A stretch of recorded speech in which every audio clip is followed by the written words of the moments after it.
दोस्तों आप लोग सोच रहे होंगे कि ये क्या है, तो मैं आपको बता दूं कि आप देख सकते हो कि ये एक ऑनलाइन यूपीएस है। और आप लोग सोच रहे होंगे कि इसके ऊपर रिपेयरिंग के ऊपर वीडियो आएगी या रिपेयर के लिए आया होगा। तो मैं आपको बता दूं कि ये मैं स्क्रैप मार्केट से पार्ट्स के लिए लेकर के आया था, लेकिन मैंने सोचा चलो इसे रिपेयर करके देखते हैं।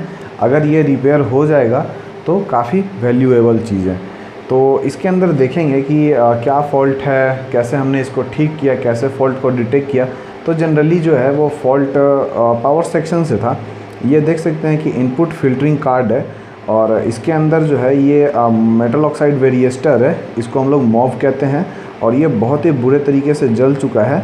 तो ये जो इन्वर्टर का ओनर है इसने सोचा होगा कि ये इन्वर्टर पूरे तरह से जल चुका है, लेकिन ऐसा कुछ भी नहीं था। ये कार्ड को हम लोग रिप्लेस कर देंगे या इसको रिपेयर कर देंगे तो ये ठीक हो जाएगा। तो अभी देखिए ये बाईपास मोड में है, यानी हमने इसे बाईपास किया। इसके अंदर देख सकते हैं कि काफ़ी सारे पार्ट्स हैं। अगर ये ऑन नहीं भी होता तो काफ़ी फ़ायदा था। इसके अंदर बहुत सारे पार्ट्स निकल जाते, जैसे IGBT, मॉसफेट्स और भी बहुत सारी चीज़ें निकाली जा सकती थी। और ये मैं 1900 में लेकर के आया था, क्योंकि इसके अंदर जो पार्ट्स हैं उसी के लिए मैं लेके आया था। तो 1900 जो है वो इनफ है। अभी हम लोग देखेंगे कि अगर इसके अंदर कभी फॉल्ट आ जाए तो कैसे हमें ठीक करना है। और आज फर्स्ट पार्ट है तो इसके जनरल ऑपरेशन के ऊपर हम लोग डिस्कस करेंगे कि कैसे हमें इसे ठीक करना है। तो सबसे पहले देखिए कि ये हमारा जो है वो इन्वर्टर सेक्शन है, मतलब आउटपुट वोल्टेज को इसी सेक्शन से हम लोग कंट्रोल करते हैं।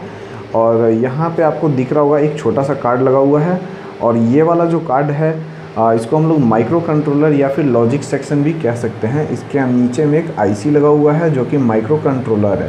तो ये हमारा मेन कार्ड हो गया। अगर इसके पीछे हम लोग देखें तो हमें पीछे भी एक कार्ड दिख जाता है। जैसे देखिए ये जो हमारा कार्ड है इसको हम लोग चार्जिंग कार्ड कहते हैं। चार्जिंग कार्ड का इसमें मेन रोल है। तो आप लोग सोच सकते हैं कि ये ऑनलाइन UPS है, इसके अंदर इतना हैवी कार्ड क्या कर रहा है। तो हम लोग इसके ऊपर भी डिस्कस करेंगे। सबसे पहले आप समझ लीजिए कि ऑनलाइन UPS वर्क कैसे करता है। जैसा हम सभी जानते हैं कि जो जनरल वाला UPS होता है, जनरली मार्केट में अवेलेबल होता है, उसका वर्किंग कुछ ऐसा होता है कि जब भी हमारा मेन वोल्टेज अवेलेबल रहता है तो डायरेक्ट मेन वोल्टेज को ये आउटपुट में स्विच कर देता है। यानी कि मेंस में अगर 240 वोल्ट होगा तो आउटपुट में भी हमें 240 वोल्ट मिलता है। और जैसे ही हमारा मेन जो है वो फेल हो जाता है, यानी कि लाइट चली जाती है, उस कंडीशन में देखिए यहाँ पे हमारा बैटरी लगा हुआ है और ये बैटरी चार्ज हो गया। तो बैटरी से ये इन्वर्टर चलना स्टार्ट हो जाता है और इन्वर्टर जो है वो आउटपुट को चलाने लग जाता है, जिसमें हमें कुछ मिली सेकेंड का डिले मिल जाता है। यानी आप क्लिकिंग का साउंड सुनते होंगे तो आउटपुट जो है वो इन्वर्टर पे हो जाता है, फिर से क्लिकिंग का साउंड आता है और जो आउटपुट है वो मेंस पे हो जाता है। लेकिन ऑनलाइन UPS का जो वर्किंग है थोड़ा सा डिफरेंट रहता है। जैसे 270 वोल्ट से लेकर के 170 वोल्ट हम लोग जैसे इनपुट देते हैं तो ये हमारा बैटरी चार्जर सेक्शन है। तो बैटरी चार्जर जो है वो बैटरी को भी चार्ज करता है और इन्वर्टर को भी पावर देता है। यानी कि अगर 110 वोल्ट का बैटरी हम लोग यूज़ कर रहे हैं तो ये चार्जर का जो आउटपुट है वो 110 वोल्ट होगा, जो कि बैटरी को भी चार्ज करेगा और साथ साथ में इन्वर्टर को भी चलाएगा। और आउटपुट में हमें 230 वोल्ट देखने को मिलता है।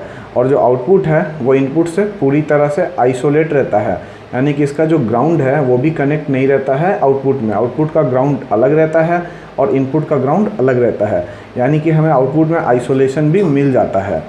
उसके बाद में देखिए जैसे ही लाइट चली जाती है तो सप्लाई जो है वो हमारा बैटरी से कंटिन्यू रहता है, यानी कि इसमें कोई भी डिले नहीं रहता है।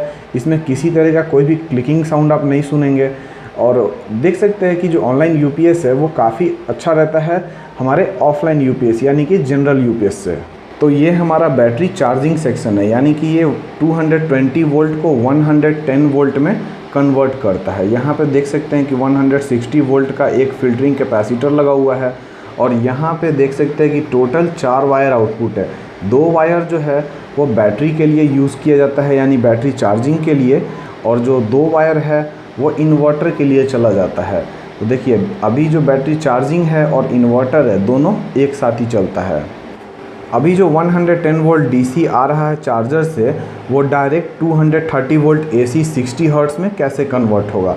तो 60 हर्ट्ज़ के लिए तो यहाँ पे कोई ना कोई आयरन कोर ट्रांसफार्मर होना चाहिए था, लेकिन पूरे यूनिट में हमें कोई भी आयरन कोर ट्रांसफार्मर नहीं दिखा।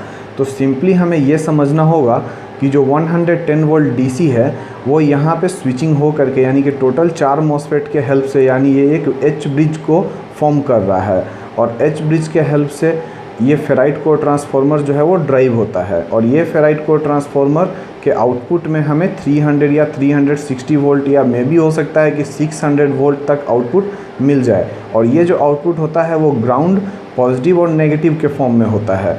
अभी तो हमें स्मूथ डीसी मिल गया, यानी 300 वोल्ट डीसी मिल गया। तो इस 300 वोल्ट डीसी को हम लोग 4 मॉसफेट के हेल्प से 60 हर्ट्ज़ पे स्विच करवाते हैं, और तभी हमें आउटपुट में जो है वो 230 वोल्ट 60 हर्ट्ज़ पे मिल जाता है। तो उम्मीद करते हैं कि ये इस वीडियो में आप लोग समझ गए होंगे कि ऑनलाइन यूपीएस कैसे वर्क करता है, और अगर इसके अंदर कोई प्रॉब्लम आ जाए तो प्रॉब्लम जिस सेक्शन से रिलेटेड है हमें उसी सेक्शन को प्रॉपरली चेक करना है। ऐसे इन्वर्टर को या एसएमपीएस को हैंडल करते समय एक चीज़ का हमेशा ध्यान रखिए कि इसके अंदर जो भी हाई वोल्टेज कैपेसिटर है इनको आप सबसे पहले डिस्चार्ज कीजिए, क्योंकि अभी अभी आप देख सकते हैं कि मेरा जो उंगली है वो जल चुका है और काफ़ी तेज़ झटका लगा था, और अभी मेरे जो उंगली है उसके अंदर सेंसेशन फील नहीं हो रहा है, इसके अंदर कोई भी सेंस फील नहीं हो रहा है। तो आप ध्यान रखिए कि इसको सबसे पहले डिस्चार्ज कीजिए, क्योंकि झटका जो है वो बहुत ही डेंजरस होने वाला है, और ये कैपेसिटर का जो कैपेसिटी है वो बहुत ज़्यादा है, तो चार्ज भी बहुत ज़्यादा अमाउंट में रहता है, यानी आपको काफ़ी देर तक जो झटके हैं वो लगते रह सकते हैं। तो आप इस चीज़ का हमेशा ध्यान रखिए कि इसको बल्ब के साथ में डिस्चार्ज कर दीजिए। इस मॉड्यूल के अंदर में बस एक ही फॉल्ट है कि अगर हम लोग लोड को कनेक्ट करते हैं, किसी भी टाइप के लोड को, यानी 100 वाट के एक बल्ब को कनेक्ट करते हैं, तो जो डिस्प्ले है उस पर लोड 0 हो जाता है, और जैसे ही हम लोग लोड को हटाते हैं तो 53 वाट शो करने लग जाता है। यानी देखिए अभी जो आउटपुट है यहाँ पे किसी तरह का कोई भी लोड जो देखिए कनेक्ट नहीं है, लेकिन जब हम लोग डिस्प्ले पे चेक करेंगे तो यहाँ पे हमें दिखेगा।